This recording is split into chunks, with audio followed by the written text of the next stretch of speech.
राम राम सभी को। तो आप सभी का इस वीडियो में स्वागत है। जैसा कि मैंने शॉर्ट्स में एक्सप्लेन किया था कि देवी के बारे में, तो आज मैं उसी के लिए डिटेल वीडियो लेके आया हूँ। जैसे कि मैंने उसमें बताया था 9 forms of the Devi video लाऊंगा, तो आज जैसे नवरात्रों की शुरुआत है तो आज सबसे अच्छा दिन था, शुभ दिन था, इसलिए मैं आज ही के दिन वीडियो लाया हूँ। तो सबसे पहले तो आप सभी को नवरात्रों की बहुत बहुत शुभकामनाएं। आपका जो व्रत है वो अगर रखा है तो आपका व्रत सफल हो। ये 9 दिन बहुत इंपॉर्टेंट है। इस वक्त एनर्जी जो होती है बहुत हायर स्टेट में होती है। जो भी भक्ति करना चाहते हैं, जो भी तपस्या करना चाहते हैं, आप सभी को बहुत बहुत शुभकामनाएं। और मैं मनोकामना मेरी यही है कि आपका वो तपस्या, वो भक्ति सब सफल हो। तो वीडियो की शुरुआत करते हैं इंट्रोडक्शन से। तो माता है कौन? माँ भगवती है कौन? माँ दुर्गा है कौन? तो सबसे पहले ये सभी नाम उन्हीं के हैं। उन 10 भुजाओं वाली माता, वो सबसे सर्वशक्तिमान माता, सारे नाम उन्हीं से शुरू है। देवी भागवत पुराण में जब पर ब्रह्म की शुरुआत हुई, पर ब्रह्म ने जब अपने निराकार रूप से साकार रूप में आने की इच्छा करी, तो उन्होंने सबसे पहले अपने आप को देवी के रूप में चुना, माँ भगवती के रूप में चुना अपने आप को साकार रूप में। तो देवी भगवती जो है वो साकार रूप है पर ब्रह्म का। वो इतनी शक्तिवान है, इतनी महान है कि उन्होंने आगे चल के बहुत काम किए।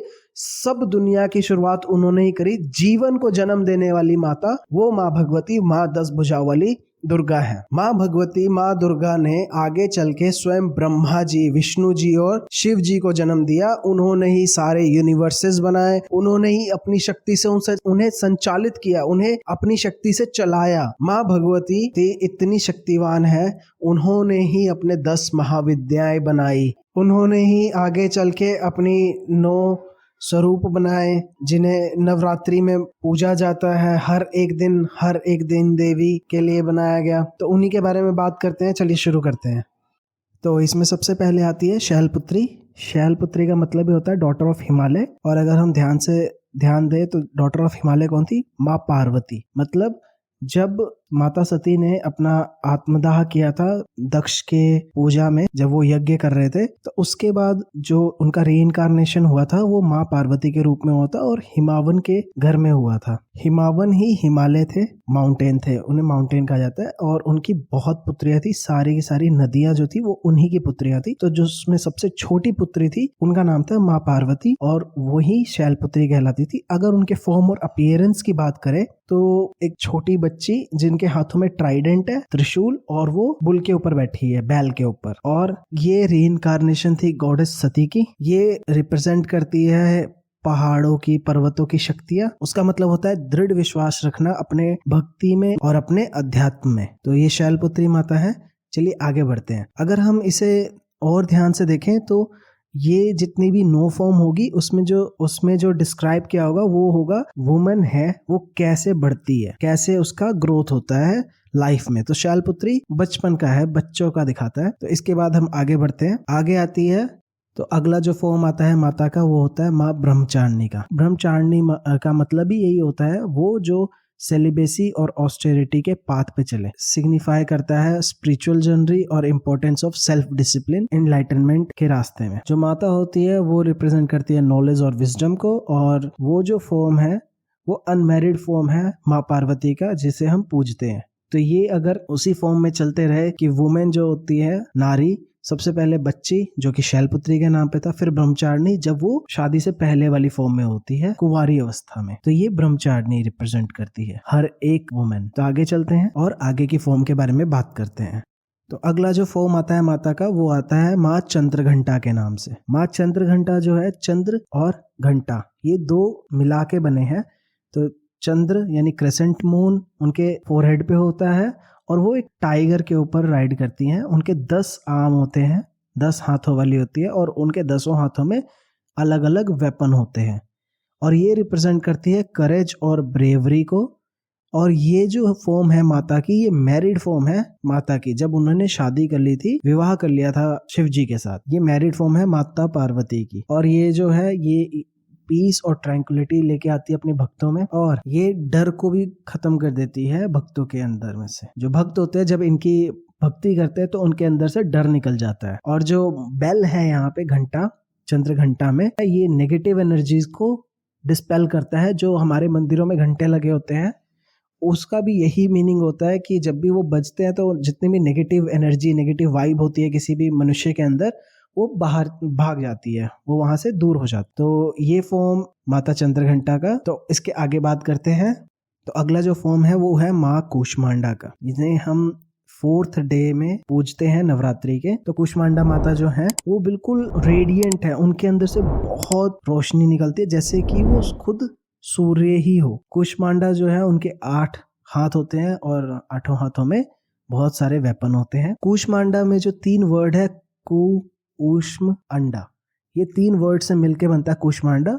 कु का मतलब होता है लिटिल, छोटा, ऊष्मा का मतलब होता है गर्मी, और अंडा मतलब होता है कॉस्मिक एग। तो कूष्मांडा माता जो है ये रिप्रेजेंट करती है कि इन्होंने ही अपनी एनर्जी से यूनिवर्स की शुरुआत करी थी। जब ब्रह्मा जी ने यूनिवर्स बना दिया था तो उनके पास एनर्जी नहीं थी उसे चलाने की, तब उन्होंने माता जी से रिक्वेस्ट करी थी, और माँ ने अपने इस रूप के बल पर पूरी दुनिया को शक्ति प्रदान करी थी और यूनिवर्स की शुरुआत करी थी। माता के इस रूप की कहानी ये है, और ये जो है पावर को रिप्रेजेंट करती है, क्योंकि इन्होंने ही अपनी शक्ति से पूरे यूनिवर्स को शुरू किया था। तो ये है माता कूष्मांडा। तो चलिए आगे चलते हैं।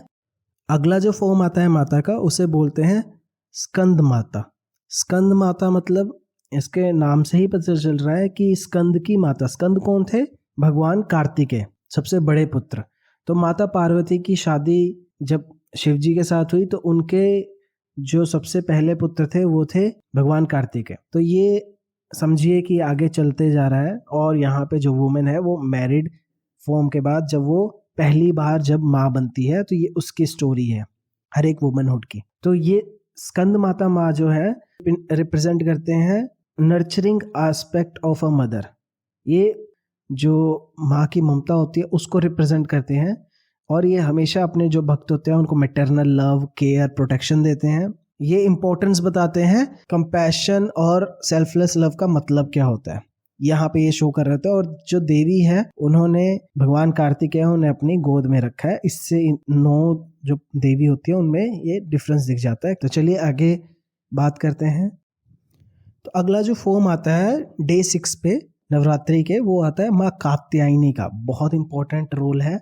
माँ कात्यायनी रिप्रेजेंट करती है फियर्स फॉर्म ऑफ गॉडेस। मतलब इसमें जो माता है वो बिल्कुल अपने जो क्रोध वाला रूप होता है, जो लड़ाई वाला स्वरूप होता है, गुस्सा, जब उन्होंने क्रोध करना था, जब उन्होंने किसी डीमन को मारना था, ये रिप्रेजेंट करता है। तो यहाँ पे जो वुमेन है वो यहाँ पे रिप्रेजेंट होती है कि उसके अंदर इतनी कैपेबिलिटी होती है कि वो नर्चरिंग भी है माता स्कंद माता के रूप में, और वो मार भी सकती है अगर उन्हें जरूरत पड़ी। तो यहाँ पे जब महिषासुर को मारना था तब ये फॉर्म माता ने लिया था माँ कात्यायनी का, और ये बहुत वॉयलेंट फॉर्म है माँ पार्वती का, और इसमें इन्हें वॉरियर गॉडेस भी कहा जाता है, और ये रिप्रेजेंट करते हैं स्ट्रेंथ, करेज और वेलर। इसमें जो है कात्यायनी, इनका नाम इसलिए पड़ा था क्योंकि ये सेज कात्यायन के घर में जन्म हुआ था इनका, और इनका जो पर्पस था वो यही था कि इन्होंने अपने जो जितने भी पाप बढ़ रहे हैं डीमंस के, उनको खत्म करना था। इनके अगर फॉर्म की बात करें तो इनके 4 हाथ है, जिसमें उन्होंने सोर्ड और लोटस लिया हुआ है। माँ कात्यायनी ये भी रिप्रेजेंट करती है कि शक्ति होनी चाहिए किसी भी चैलेंज को पार करने में, वो भी कॉन्फिडेंस के साथ और डिटर्मिनेशन के साथ। तो अगला जो फॉर्म आता है माँ का, वो आता है देवी कालरात्रि के नाम से। ये नवरात्रि का 7वां दिन होता है। कालरात्रि बहुत ही फियर्स फॉर्म है माँ की, और इसमें ये बहुत डरावनी भी लगती हैं, जो बेसिकली बुरे लोगों को बहुत डराने के लिए होता है, राक्षसों को, दानवों को। ये हमारे अंदर की जितनी भी नेगेटिविटी है उसको डिस्ट्रॉय करने के लिए ये माँ रूप लेती हैं, और ये रिप्रेजेंट करती है डिस्ट्रक्शन ऑफ नेचर और टाइम। काल रात्रि जो है, इसमें जो काल का मतलब होता है समय होता है, ये समय से भी परे है। का जो डिपिक्शन है वो है डार्क कलर का, बिल्कुल गुस्से वाला, क्रोध में अपना वेपन लिए मारने के लिए तैयार रहना। ये फॉर्म देवी ने तब लिया था जब उन्हें शुंभ और निशुंभ को मारना था। तो ये माँ पार्वती का सबसे डरावना रूप है कालरात्रि का। लड़ने के लिए ही बना है ये रूप, लड़ाई करने के लिए, युद्ध करने के लिए माँ का। और ये रिप्रेजेंट क्या करती हैं, ये हमारे जो अंदर के पाप और जितनी भी बुराइयां होती है ये उनको खत्म करती है। जब इनकी भक्ति करते हैं। तो चलिए आगे बात करते हैं। तो नवरात्रि का जो 8वां दिन होता है वो माता महागौरी को रिप्रेजेंट करता है। महागौरी का मतलब होता है एक्सट्रीमली फेयर, एक्सट्रीमली वाइट, और ये जो रिप्रेजेंट करता है ये प्योरिटी और सेरेनिटी को रिप्रेजेंट करता है। माता महागौरी जो है ये प्योरिफाइड स्टेट होती है आत्मा की। मतलब जब आत्मा सारे चैलेंजेस, सारे हर्डल्स को पार कर लेती है तब उन्हें ये फॉर्म मिलती है। और ये जो फॉर्म होती है ये वुमेनहुड का रिप्रेजेंट करता है, जब वो सारे चैलेंजेस पार कर लेती है अपनी पूरी ज़िंदगी में, और तब जाके जो आराम मिलता है उसको ये रिप्रेजेंट करता है फॉर्म माता का। माता का ये फॉर्म जो है ये रेस्टिंग फॉर्म भी होता है, क्योंकि जब वो कात्यायनी माता और कालरात्रि माता के रूप में प्रचंड रूप में युद्ध कर रही होती है, दानवों को मार रही होती है, और जब सब कुछ खत्म होने के बाद जब वो रेस्ट करना शुरू करती है, जब वो तपस्या करती हैं दोबारा से, तो वो महागौरी के रूप में होता है। महागौरी के जो भक्त होते हैं, जो इनकी भक्ति करते हैं, उन्हें कामनेस, फॉरगिवनेस और सेंस ऑफ स्पिरिचुअल एनलाइटनमेंट मिलता है। तो महागौरी ये 8वां दिन है नवरात्रि का। चलिए तो आगे चलते हैं। अब जो 9वां और आखिरी दिन रहता है नवरात्रि का वो होता है सिद्धिदात्री का। सिद्धिदात्री बहुत इंपॉर्टेंट फॉर्म है माता की। इनके 4 हाथ होते हैं और एक ये लोटस पे बैठे होते हैं ज़्यादातर, या लायन, शेर पे। सिद्धिदात्री जो है इनका नाम का मतलब ही होता है सिद्धि देने वाली, सुपर नेचुरल पावर देने वाली, स्पिरिचुअल पावर देने वाली। ये रिप्रेजेंट करती हैं नॉलेज और विजडम को, और जो जिन भी भक्तों को स्पिरिचुअल ग्रोथ चाहिए स्पिरिचुअल पाथ पे, तो वो इनकी पूजा करते हैं। ये जो फॉर्म है माता की ये सुप्रीम पावर है, और ये रिप्रेजेंट करती है आदि पराशक्ति की। जब माता ने रूप लिया था, जब शुरुआत में, जब दुनिया की शुरुआत हुई थी, और देवी भागवत पुराण के हिसाब से जो माता का रूप था वो ही माता का रूप ये रिप्रेजेंट करता है। तो यही है 9 दिन, 9 माताएं और नवरात्रि की महिमा। तो जो भी भक्त लोग जो भी इनके बारे में जानना चाहते थे, यहाँ पे मैंने सारी इन्फॉर्मेशन दे दी है। तो अब जब आप माता की भक्ति करें, माता के लिए व्रत रखें, तो आप प्लीज़ अच्छे से रखिएगा और आप ज़रूर उनकी भक्ति पाइए, ऐसी मेरी प्रार्थना है। तो प्लीज़ चैनल को सब्सक्राइब कीजिएगा, वीडियो पसंद आई तो लाइक भी कीजिएगा और शेयर भी कीजिएगा। अभी आपके सपोर्ट की बहुत ज़रूरत है ताकि ये चैनल ग्रो कर सके और मैं ऐसे ही कंटेंट बना सकूं। तो धन्यवाद आप सभी का वीडियो देखने के लिए। मिलते हैं अगली वीडियो में।